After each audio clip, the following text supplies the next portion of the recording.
Ki khubor ka Batesi TV. Ka umdi basnyam bat penjaslian. Rupa Premium Meghalaya.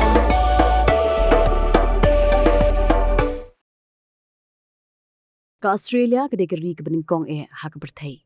Ban Khang ya ki Rynsan social media na ke benta ki Khynnah ki Hapoh Snem karta. Ka Australia kalapen mi ya ka hukum. Bana du menta ka sngi ka Hapoh trik uno pra arajar arpusan. An Khang ya ki Rynsan social media na ke benta ki Khynnah ki Hapoh Snem karta.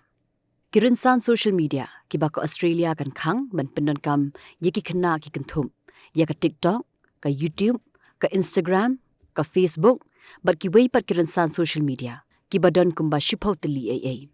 Lapen mi ru, ya ka hukum, balada ki penkhen ya ka ni ka hukum, balada ki dang sya, ya ki Khynnah ki Hapoh Snem bakin pendan kam, kin sya dan kuna, sab khandai $1 million Australia dollar. Umentri rang badu ke Australia, u Anthony Albanese, uloong baka di kasngi jong ka jingsngaw sarong ya kari, namar bakan la ban Khang ya ki kam sniu ya ki Khynnah rin, ya ka ba ki runar ki le da ka online. Ula kentu ya ki Khynnah bakin pelit jingmut hagi kam sports, ban pule kon, bar ki way pat ki bala bantay ya ka jing im ka jongki.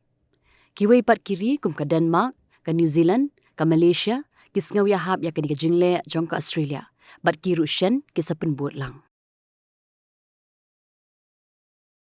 Across Australia, those under 16 are starting their day a little differently, without social media. It's a big change, and we're the first country in the world to give it a crack. But it really matters. We know being a parent today comes with a whole new set of challenges. Algorithms, endless speeds and pressures no generation before has had to deal with. Today's change is about supporting you to keep your children safe online.